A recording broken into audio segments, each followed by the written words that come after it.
ನಮಸ್ಕಾರ. ಇವತ್ತಿನೊಂದು ಕತೆಯಪ್ಪ. ಅರ್ಧಂಬರ್ಧ ಜ್ಞಾನ ಇದ್ದರೆ ಎಷ್ಟು ಅನಾಹುತ ಆಗತ್ತೆ ಅನ್ನೋದಕ್ಕೆ.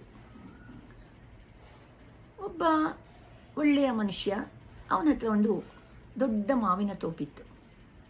ಆ ಮಾವಿನ ತೋಪಲ್ಲಿ ರುಚಿಯಾದ ಮಾವಿನ ಹಣ್ಣುಗಳು ಬಿಡ್ತಾ ಇತ್ತು. ಆ ತೋಪ ಆದ ತಕ್ಷಣವೇ ಒಂದು ಕಾಡಿತ್ತು. ಕಾಡಿನಲ್ಲಿರುತ್ತಲ್ಲ ಮಂಗಗಳಿಗೆ ಆತನ ತೋಪಿನ ಮಾವಿನ ಹಣ್ಣುಗಳು ಅಂದರೆ ತುಂಬಾ ಇಷ್ಟ. ಮಾವಿನ ಹಣ್ಣು ಬಿಡೋಕ್ಕೆ ಶುರುವಾಯಿತು ಅಂದರೆ ಸಾಕು, ಎಲ್ಲ ಕೋತಿಗಳು ಬಂದ್ಬಿಡವು, ಮಾವಿನ ಹಣ್ಣು ತಿನ್ನೋಕ್ಕೆ ಶುರು ಮಾಡಿಬಿಡವು. ಇದು 1 ವರ್ಷದ ಕತೆ ಅಲ್ಲ, ಇದೇ ರೀತಿಯೇ ಆಗ್ತಾಯಿತ್ತು. ಕೊನೆಗೆ ಎಲ್ಲ ಕೋತಿಗಳು ಬಂದು ಮಾವಿನ ಹಣ್ಣು ತಿನ್ಬೇಕಾದ್ರೆ ಆತ ಕೇಳ್ದ, ಅಲ್ಲಪ್ಪ, ಕಾಡಿನಲ್ಲಿ ಎಷ್ಟು ರುಚಿಯಾದ ಹಣ್ಣುಗಳು ಸಿಗುತ್ತೆ, ಥರಥರದ ವೆರೈಟೀಸ್ ಸಿಗುತ್ತೆ. ನನ್ನ ವ್ಯಾಪಾರಕ್ಕೆ ಬಂದು ಈ ಮಾವಿನಗಳು ತಿಂದು ಹಾಳು ಮಾಡಿಬಿಡ್ತೀರಲ್ಲ, ಯಾಕೆ ಹೀಗೆ ಮಾಡ್ತೀರಾ ಅಂತ. ಆವಾಗ ಕೋತಿ ಹೇಳ್ತು, ನಿನ್ನ ತೋಟದ ಮಾವಿನ ಹಣ್ಣುಗಳು ತುಂಬಾ ಟೇಸ್ಟಿಯಾಗಿರುತ್ತೆ, ಅದಕ್ಕೆ ಬರ್ತೀವಿ ಅಂತ. ಆವಾಗ ಆ ಮಾವಿನ ತೋಪಿನ ನಾಯಕ ಇರ್ತಾನೆ ನೋಡಿ, ಒಡೆಯ, ಅವನು ಹೇಳ್ದ, ಒಂದು ಕೆಲಸ ಮಾಡಿಪ್ಪ, ಇವತ್ತು ಬಂದಿದ್ದೀರಾ, ಈ ಸಲ ಹೊಟ್ಟೆ ತುಂಬ ಹಣ್ಣು ತಿನ್ಕೊಳ್ಳಿ, ಆದರೆ ಓಟೆಗಳನ್ನ ಬಿಸಾಕಬೇಡಿ. ಓಟೆಗಳನ್ನ ತೊಗೊಂಡು ಹೋಗಿ ನೀವು ಎಲ್ಲೆಲ್ಲಿ ವಾಸ ಆಗಿದ್ದೀರೋ ಅಲ್ಲಿ ಆ ಓಟೆಗಳನ್ನು ಮಣ್ಣನ್ನು ಅಗದು ಓಟೆಯನ್ನು ಹೂಳಿ ಅಂತ ಹೇಳ್ದೆ. ಹಾಗಾದರೆ ಮುಂದಿನ ವರ್ಷದಿಂದ ನಮಗೆ ನಾವಿರೋ ಮರದ ಕೆಳಗಡೆ ಮರದ ಹತ್ರ ನಮಗೆಲ್ಲ ಮಾವಿನ ಸಿಗುತ್ತಾ ಅಂತ. ಖಂಡಿತ ಸಿಗುತ್ತೆ ಅಂತ ಹೇಳ್ತಾರೆ. ಕೋತಿಗಳೆಲ್ಲ ತೃಪ್ತಿ ಆಗುವಷ್ಟು ಮಾವಿನೆಲ್ಲ ತಿಂದು ಹೊರಟುಬಿಡುತ್ತೆ.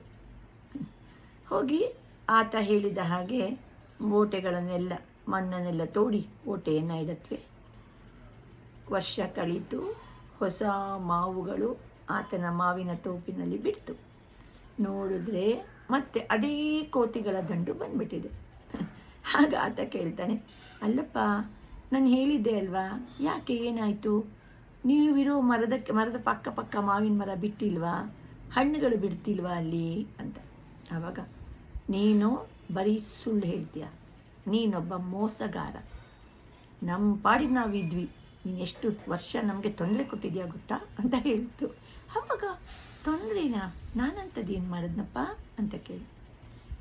ನಾನು ಹೇಳ್ದಾಗೆ ನೀವೆಲ್ಲ ಮಾಡಿದ್ರಾ ಅಂತ. ಹಾಂ, ನೀನು ಹೇಳ್ದಾಗೆ ಮಾಡಿದ್ವಿ.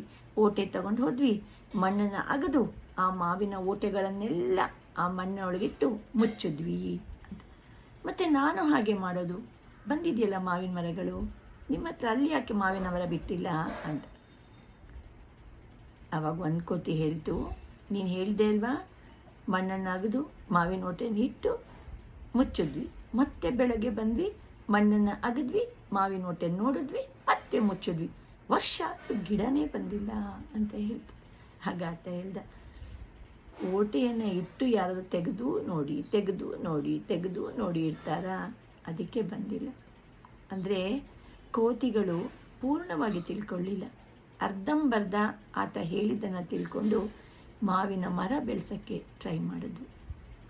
ಸೊ ಇದು ನಮ್ಮ ಮನುಷ್ಯ ಜೀವನಕ್ಕೂ ಅಪ್ಲೈ ಆಗುತ್ತೆ. ಯಾರಾದರೂ ಹೇಳ್ತಾ ಇದ್ದರೆ ಪೂರ್ತಿಯಾಗಿ ಕೇಳಿ ಅರ್ಥ ಮಾಡ್ಕೊಳ್ಳಿ, ಆಮೇಲೆ ಮುಂದಿನದನ್ನು ಸರಿನೋ ತಪ್ಪು, ಬೇಕೋ ಬೇಡವೋ ನಿರ್ಧರಿಸಿ ಬದುಕುವುದನ್ನು ಕಲಿಯೋಣ. ಧನ್ಯವಾದಗಳು. ಮತ್ತೊಂದು ಕಥೆಯೊಂದಿಗೆ ಭೇಟಿಯಾಗ್ತೇನೆ.